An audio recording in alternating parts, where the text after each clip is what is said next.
नमस्ते and welcome back to accounts advice. मैं हूं दिया पटेल एंड आज की इस वीडियो में हम बात करेंगे टीडीएस क्या होता है और टीसीएस क्या होता है। एज एन अकाउंटेंट आप कोई कंपनी में काम करेंगे तो ये टीडीएस और टीसीएस डेफिनेटली आते होंगे। सो इनके बारे में डिटेल में जानते हैं कि टीसीएस क्या होता है, टीडीएस क्या होता है, कैलकुलेशंस कैसे होते हैं, कैसे एप्लीकेबल होता है, सब कुछ डिटेल में हम जानेंगे।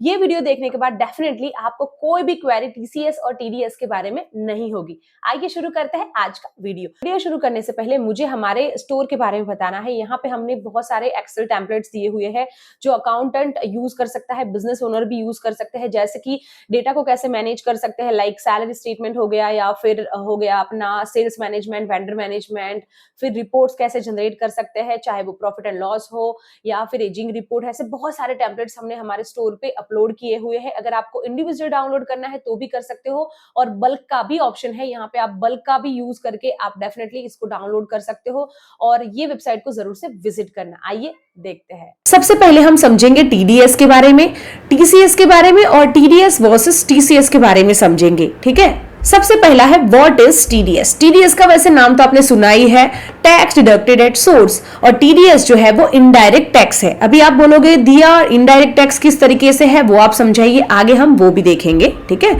इसके बाद में टीडीएस जो है वो इनकम पे लगने वाला टैक्स है। बहुत सारे इंटरव्यूज में ये भी पूछा जाता है कि जो टीडीएस है उसका फुल फॉर्म क्या है, वो कौन से टाइप का टैक्स है, किस पे लगता है, बहुत सारी चीजें टीडीएस के बारे में पूछा जाती है। ठीक है, तो आप डेफिनेटली ये प्रिपेयर कर सकते हैं। जो टीडीएस है वो दो तरीके का है, एक है टीडीएस फॉर एम्प्लॉइज और टीडीएस फॉर नॉन एम्प्लॉइज। अभी जैसे ना आपने सुना होगा बहुत सारे सैलरीड एम्प्लॉइज से कि मेरी सैलरी से टैक्स डिडक्ट होता है, वही रहता है टीडीएस जो सैलरी से डिडक्ट होता है।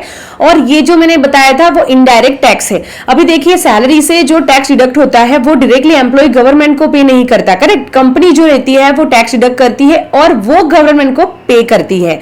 ठीक है, इसीलिए ये इनडायरेक्ट टैक्स है, मतलब डायरेक्टली एम्प्लॉइज जो है वो पे नहीं करते हैं टैक्स, कंपनी पे करती है, कंपनी डिडक्ट करती है और फिर कंपनी ही गवर्नमेंट को पे करती है। इसकी वजह से इसको इनडायरेक्ट टैक्स टाइप बोला जाता है। ठीक है, और दूसरा है टीडीएस फॉर नॉन एम्प्लॉइज। जैसे ना एज एन अकाउंटेंट आप काम करते होंगे तो बहुत सारे आपको इनवॉइसेस भी आएंगे, जैसे रेंट का इनवॉइस होगा, प्रोफेशनल फीस होगा, आपकी कंपनी में कोई काम करता होगा, कंसल्टेंट होगा, उसका भी इनवॉइस आएगा।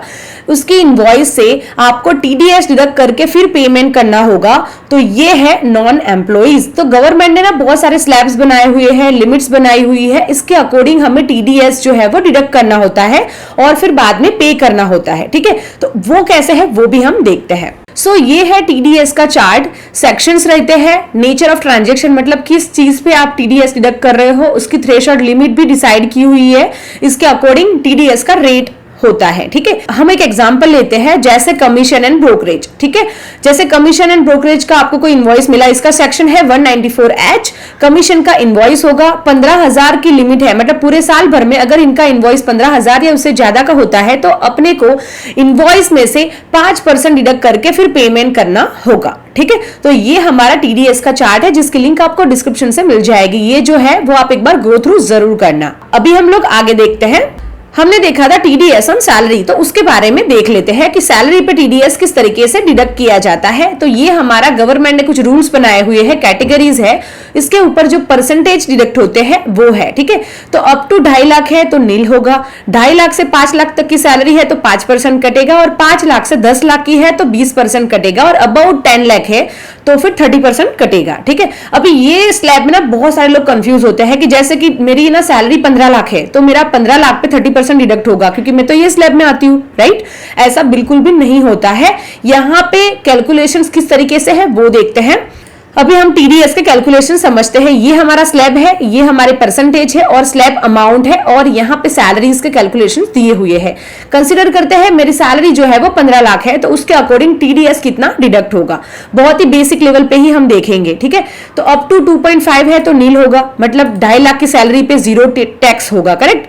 2.5 लाख से 5 लाख तक पे कितना होता है 5%, तो ये 2.5 लाख पे अपने को कंसीडर करना होता है। मतलब 2.5 लाख से 5 लाख तक कितना अमाउंट होता है 2.5 लाख रुपए, तो 2.5 लाख पे हमें 5% डिडक्शन होगा। ठीक है, तो 12,500 होते हैं। ठीक है, इसके बाद में 5 लाख से 10 लाख पे कितना डिडक्ट होगा 20%, और अमाउंट कितना निकल के आता है 5 लाख। मतलब ये दोनों की रेंज का जो अमाउंट है वो 5 लाख है। 5 लाख का 20% करेंगे तो 1 लाख रुपए कैलकुलेट होगा, ठीक है। और अबाउट 10 लाख 30% डिडक्ट होता है, ठीक है। तो हमारा सैलरी कितना है 15 लाख है, तो यहाँ पे 5 लाख आएंगे, बट गवर्नमेंट ने यहाँ पे ना 50,000 का स्टैंडर्ड डिडक्शन भी दिया हुआ है, ठीक है। तो 50,000 यहाँ पे हम माइनस कर देंगे, तो 5 लाख यहाँ पे हमें कंसीडर करना था क्योंकि हमारा सैलरी 15 लाख है, करेक्ट। तो 5 लाख में से 50,000 जो स्टैंडर्ड डिडक्शन ने जो गवर्नमेंट ने हमें दिया है, मतलब रिबेट दिया है, उसको हम सीधा माइनस कर देंगे, ठीक है। तो कितना आता है 4,50,000। तो इस पे अमाउंट पे हमें 30% कैलकुलेट करना है। मतलब अगर आपकी सैलरी 15 लाख है, कहने का मतलब वो है कि अगर आपकी सैलरी 15 लाख है तो आपको ये हर एक स्लैब का कैलकुलेशंस करना है और फिर जो टैक्स है वो आपको निकालना है, ठीक है।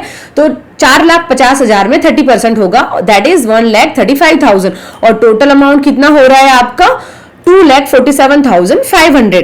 ये हमारा जो टैक्स है वो निकल के आता है। ये अमाउंट हमारे टैक्स की होती है जो सैलरी से कैलकुलेट होता है। अभी ये जो ना गवर्नमेंट ने बहुत सारे अलग अलग टाइप के स्लैब्स बनाए हैं, रिजीम बनाए हुए हैं, ओल्ड रिजीम, न्यू रिजीम, इसके कैलकुलेशंस बहुत अलग अलग तरीके से होते हैं, ठीक है। तो उसका डिटेल वीडियो हमने बनाया हुआ है कैलकुलेशंस के साथ। अगर आपको देखना है, सीखना है, डेफिनेटली आप एज एन अकाउंटेंट काम कर रहे हैं तो आपको सीखना चाहिए। लिंक आपको डिस्क्रिप्शन से मिलेगा, डिटेल में आप समझ जाएंगे कि सैलरी से जो टीडीएस के कैलकुलेशंस है वो कैसे करते हैं, ठीक है। अभी हम लोग आगे बढ़ते हैं। आई होप आप जो सैलरी के कैलकुलेशंस है वो आप समझ गए होंगे। यहाँ पे एक चीज आपको बताना रह गया, जैसे कि अगर आपकी सैलरी ओल्ड टैक्स रिजीम के हिसाब से 5 लाख तक की है तो फिर आपको कोई टैक्स नहीं लगता। गवर्नमेंट ने यहाँ पे एक और रिबेट दिया है, जिनकी भी सैलरी 5 लाख या इससे कम की है, ठीक है, उनको 12,500 का रिबेट मिलता है। मोर ओवर यहाँ पे हमने क्या सीखा, ये स्लैब्स के हिसाब से आपको ये कैलकुलेशंस करने हैं। जिनकी भी सैलरी 5 लाख या इससे कम की है उनको रिबेट मिलेगा 12,500 का, तो उनको कोई टैक्स पे नहीं करना पड़ेगा। बट अगर समझ लो 5 लाख या इससे ज्यादा की हो गई, मतलब 15 लाख की है, तो फिर आपको ये रिबेट नहीं मिलेगा, आपको स्टैंडर्ड डिडक्शन ऑफ 50K मिलेंगे, ठीक है। अभी हम लोग आगे बढ़ेंगे। अगर आपने बीकॉम, एमकॉम, बीबीए या फिर एमबीए किया है और आपको अकाउंटेंट बनना है तो आप ओडिंग स्कूल का सर्टिफाइड बिजनेस अकाउंटेंट कोर्स कर सकते हैं। यहाँ पे 75 आवर्स ऑफ लर्निंग होगा, 100+ प्रैक्टिकल टेस्ट देने को मिलेगा, और उनका एक डेडिकेटेड जॉब पोर्टल भी है, वहां पे आप जॉब के लिए अप्लाई कर सकते हैं। और after completion of this course आपको सर्टिफिकेट भी प्रोवाइड किया जाएगा। ये वेबसाइट पे जो स्टूडेंट प्लेस्ड हुए हैं इनकी सक्सेस स्टोरीज भी आप देख सकते हैं, और उनका जो करिकुलम है कॉर्पोरेट वर्ल्ड में किस तरीके से काम होता है इस हिसाब से बनाया हुआ है। और यहाँ पे मॉक इंटरव्यूज भी देने का मौका मिलेगा ताकि आपका कॉन्फिडेंस बिल्ड हो, और साथ ही ऑनलाइन प्रोफाइल बिल्ड होगी, और जो इंडस्ट्री इंटरेक्शन है वो भी होगा, ताकि जो करियर कोच है वो आपको गाइड करेंगे कि आप करियर में आगे कैसे बढ़ सकते हैं। बैच स्टार्ट डेट 27 जुलाई है, और फीस जो है वो 25,000 प्लस जीएसटी है। और अगर आपका प्लेसमेंट होता है तो आपको 10% ऑफ योर एनुअल सीटीसी देना पड़ेगा।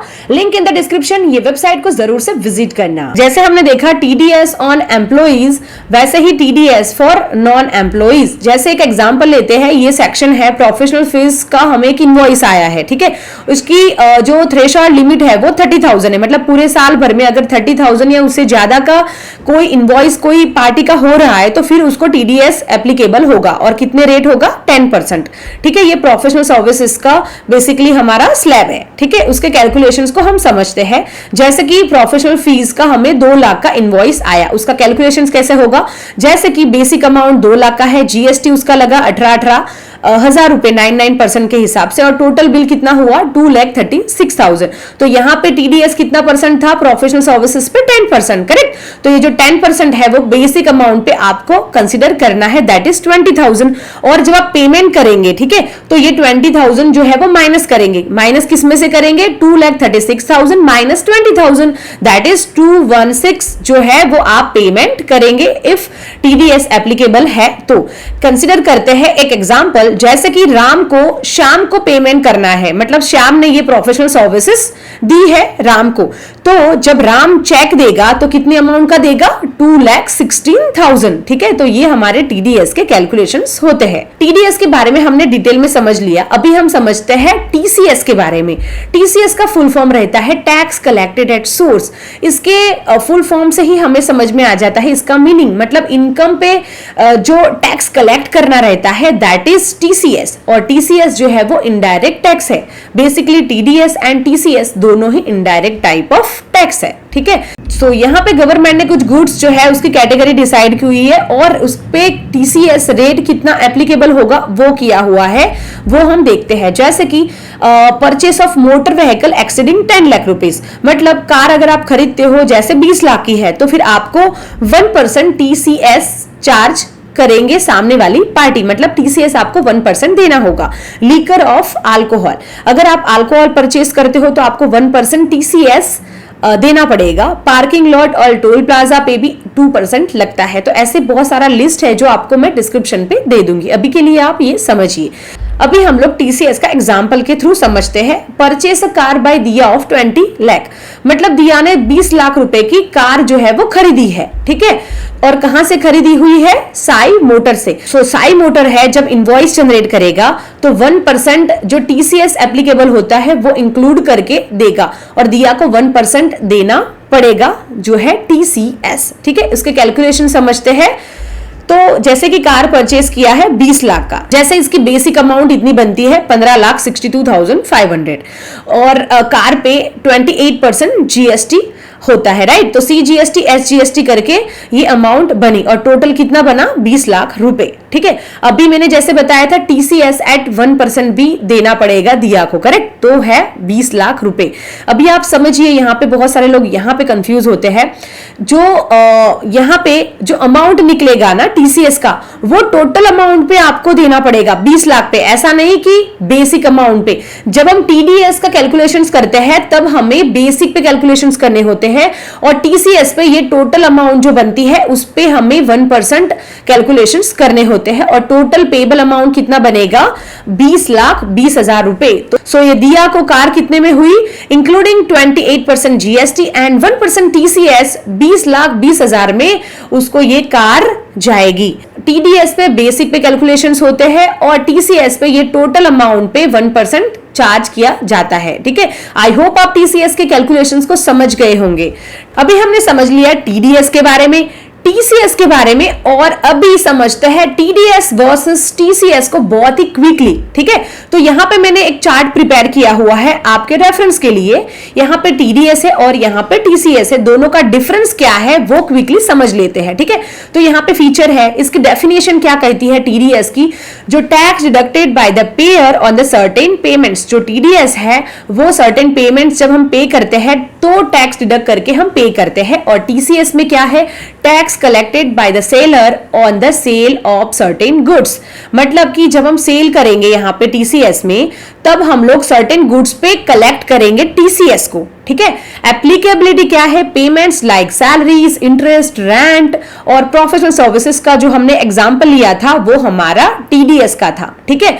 और यहाँ पे क्या टीसीएस में है? Sale of goods like liquor, scrap, cars above certain value, जो गवर्नमेंट ने डिसाइड की हुई है वैल्यूज और परसेंटेज, उसके अकॉर्डिंग हमें टीसीएस जो है वो चार्ज करना होता है, ठीक है। रिस्पॉन्सिबल पार्टी, मतलब कि जिसने भी यहाँ पे टीडीएस डिडक्ट किया है वो गवर्नमेंट को पे करेगा, डिडक्टर गवर्नमेंट को पे करेगा। और टीसीएस में सेलर जिसने कलेक्ट किया हुआ है वो गवर्नमेंट को पे करेगा, ठीक है। यहाँ पे ऐसा नहीं होता है कि समझ लो कि टीडीएस या फिर टीसीएस उन्होंने कलेक्ट किया या फिर डिडक्ट किया तो उनकी जेब में रखेंगे, ऐसा बिल्कुल नहीं है। जो भी अमाउंट हमने जैसे पे किए हुए हैं या फिर हमारी डिडक्ट हुई है वो सर्टेन अमाउंट गवर्नमेंट को पे करेगा विथ अपना पैन कार्ड, ताकि हम लोग हमारे सर्टिफिकेट में देख पाए, हम पूरा डिटेल देख सकते हैं जितना जितना अमाउंट हमारा डिडक्ट हुआ है या फिर हमने पे किया हुआ है वो, ठीक है। यहाँ पे टाइमिंग क्या है? At the time of payment और क्रेडिट। टीडीएस में जब भी पेमेंट करना होता है तो टीडीएस डिडक्ट करके पे करना होता है, और टीसीएस में क्या होता है? जब भी हम पे करते हैं, ठीक है, बायर कोई भी चीज खरीदता है तब हम लोग टीसीएस पे करते हैं, ठीक है। तो ये रहता है टीसीएस में। अभी रिटर्न फाइलिंग कैसे होता है? क्वार्टरली होता है, ठीक है। जो भी हमारा टैक्स डिडक्ट हुआ है, यहाँ पे देखिए टीडीएस का जो टैक्स डिडक्ट हुआ है वो क्वार्टरली रिटर्न फाइल करना होता है, और फॉर्म 24Q और 26Q अकॉर्डिंग हम लोगों को क्वार्टरली रिटर्न फाइल करना होता है। और टीसीएस में क्वार्टरली ही होता है, जिसका फॉर्म है 27EQ। यहाँ पे देखिए ये ना बहुत सारे इंटरव्यूज में भी ये पूछा जाता है, तो आप थोड़ा ध्यान रखना डिटेलिंग में भी, ठीक है। इसके बाद में सर्टिफिकेट, जैसे मैंने आपको बताया था कि जो डिडक्टर है वो डिडक्ट करके गवर्नमेंट को पे करेगा, तो सर्टिफिकेट भी इश्यू करेगा ताकि हम देख पाएंगे कि हमारा टीडीएस कितना डिडक्ट हुआ है, कितनी अमाउंट पे हुआ है। तो वो है फॉर्म 16 एंड 16A। टीडीएस अगर आपका डिडक्ट हुआ है तो आपको फॉर्म 16 में दिखेगा और फॉर्म 16A में दिखेगा। जो डिडक्टर है वो आपको ये फॉर्म देंगे। और टीसीएस में सिमिलरली होता है, फॉर्म 27D इश्यू होगा बायर को, ठीक है, वो आपको दिखेगा यहाँ पे 27D में पूरी डिटेल्स, जो भी आपने टीसीएस बेसिकली पे किया हुआ है वो आपको 27D में दिखेगा, ठीक है। इसके बाद में एग्जाम्पल जो हमने समझे थे, employer deducting TDS from salary and professional services का, वो हमारा टीडीएस था, ठीक है। और यहाँ पे हमने जो कार का एग्जाम्पल लिया था, दिया ने जो कार खरीदी हुई है उसका एग्जाम्पल है, ठीक है। तो यहाँ पे हमने ये एग्जाम्पल के साथ समझा था कि जैसे कि यहाँ पे हमारे सैलरी से टैक्स डिडक्ट होके हमें अमाउंट मिलती है, और यहाँ पे क्या है, जब भी हम कोई कार या फिर गुड्स खरीदते हैं, सर्टेन जो वैल्यूज डिसाइड की हुई है उसके ऊपर, तो हमें टीसीएस जो है वो देना पड़ता है, जो भी परसेंटेज है वो, जो हमने एग्जांपल में समझा था, ठीक है। क्रेडिट क्लेम, यहाँ पे क्या होता है, deductive claim credit when filing taxes, मतलब हमारा जो टीडीएस डिडक्ट हुआ है वो हम क्लेम कर सकते हैं जब भी हम इनकम टैक्स रिटर्न फाइल करते हैं तब। और यहाँ पे भी सेम ही है, buyer claims credit when filing taxes, मतलब जो भी हमने टीसीएस पे किया है उसको हम क्लेम कर सकते हैं जब हम इनकम टैक्स रिटर्न फाइल करेंगे। इसका ऑब्जेक्टिव क्या है, ensure tax collected at income source, और टीसीएस का क्या है, ensure tax collections at good sales source. तो ये हमारा पूरा डिटेल्स था टीडीएस वर्सेस टीसीएस का। आई होप आप डिटेल में समझे होंगे। सो इस तरीके से हमने सीखा टीडीएस क्या होता है, टीसीएस क्या होते हैं, कैलकुलेशंस कैसे करने हैं, और टीसीएस वर्सेस टीडीएस को भी हमने देखा। अगर आपको कुछ क्वेरी है तो डेफिनेटली कमेंट कर सकते हो, और साथ ही आप मुझे सोशल मीडिया पे जरूर फॉलो करना, कॉमन नेम से, दैट इज टूदिया पटेल। और हमारे वीडियो से थोड़ी भी हेल्प मिली हो तो डेफिनेटली वीडियो को लाइक जरूर करना, चैनल को सब्सक्राइब करना ऐसी ही अपडेट्स के लिए। मिलते हैं हमारे नेक्स्ट वीडियो में ऐसे ही कुछ नई अपडेट्स के साथ, तब तक सीखते रहिए, सिखाते रहिए। हैप्पी लर्निंग, धन्यवाद।